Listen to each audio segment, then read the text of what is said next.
Hello, here we are at one of Tiny Mountain House's Castle Peak units. I'd like to walk you inside, show you the finishes, give you an idea of what can be done. This is a custom order that we've done here recently for a client in California. Hopefully you'll enjoy it. Okay, let's come on in. The finish you see on the walls is our standard finish. It's the rustic cedar. And you notice we've got the ceiling done with the rustic cedar as well. The trim work around the windows is hickory.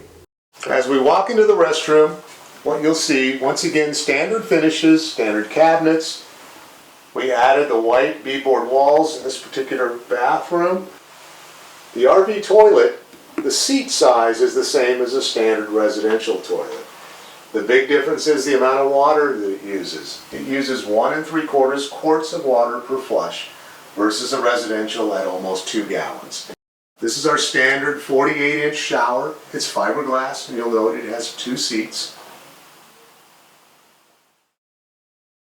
Okay, here we're looking at the standard lavy cabinet. This is a top mount China sink, and this is the standard hardware that comes in this particular house in the bathroom.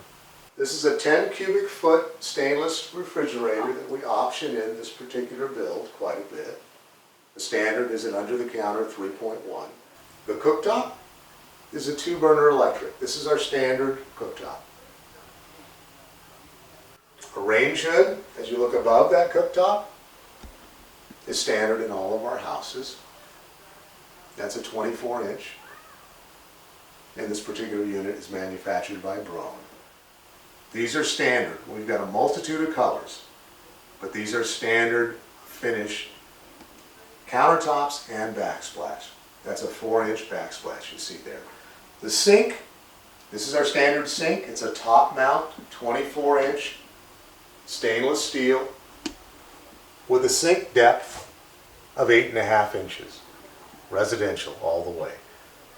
The faucet is a gooseneck faucet, and you'll notice it is a pull-out. We have a sleeve over this particular unit. It's getting ready for shipment to protect it from any damage. What I'd like to point out here is the fact that our standard cabinets come with a finger pull. In other words, you don't need cabinet hardware to open them. This is standard. You can option in cabinet pulls if you'd like, but the standard is set up this way. Note inside of our cabinets, adjustable shelving. Now these are optional. I believe I said 52 before, but they're 54-inch tall overheads, and you can see you've got a multitude of distances you can set these shelves at.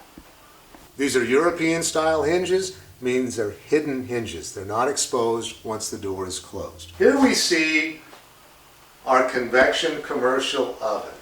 This is a wearing oven, and we're doing these in quite a few houses as an option. The dimensions of this particular loft in our Castle Peak are 7'7" wide and almost 8 foot deep. Large enough for a California king. And the 3 windows you see in this area are standard. The other thing you might notice on the back wall, there's a switch. That switch actually turns the lights off in the loft. It's a 3-way switch. In other words, you have another switch downstairs that can turn them on or off. Now we find ourselves in the flex room. A lot of folks use this area as office space, a den, a bedroom. It has a multitude of uses. Here we've got this particular build we did as a desk and overhead. You notice the drawers, the overhead cabinets, and plenty of storage. Here I want you to take a look at our optional plank vinyl floor. This floor is meant to last a good 20 years. It's super dense and super durable. We offer 3 different colors of this, and we do quite a bit of the floors just like this. Awesome product. Here I want to point out the fact that this is a typical electrical receptacle, just like you'd find in a site-built house. The point is we place these receptacles about every 6 feet apart in all of our houses. You'll notice in this den, you've got receptacles on 3 of the 4 walls.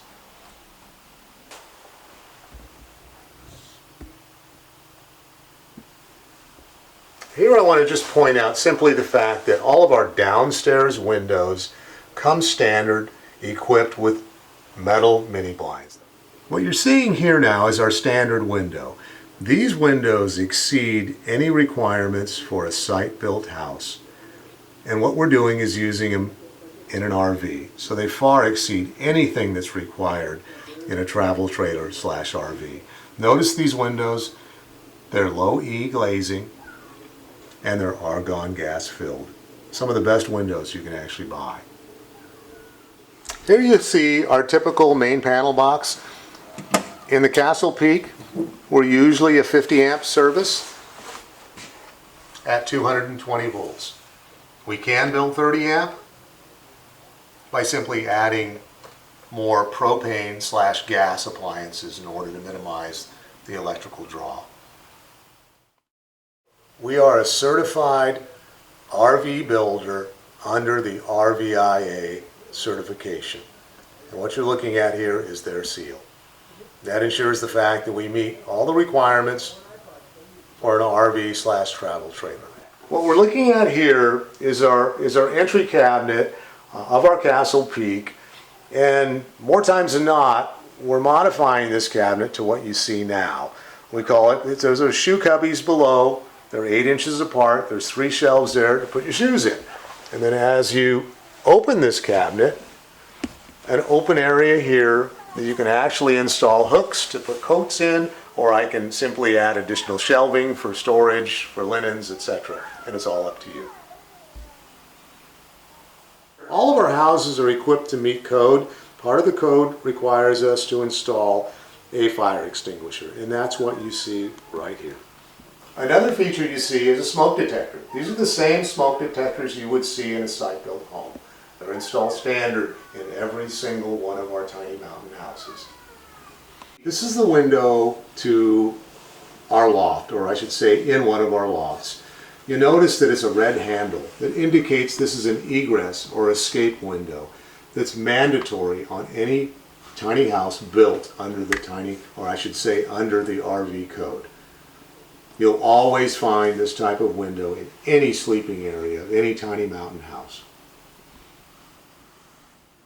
This is our standard sconce lighting for our homes. These particular lights are actually halogen, but can be easily made into an LED, or the bulbs replaced with LED bulbs, minimizing your electrical usage.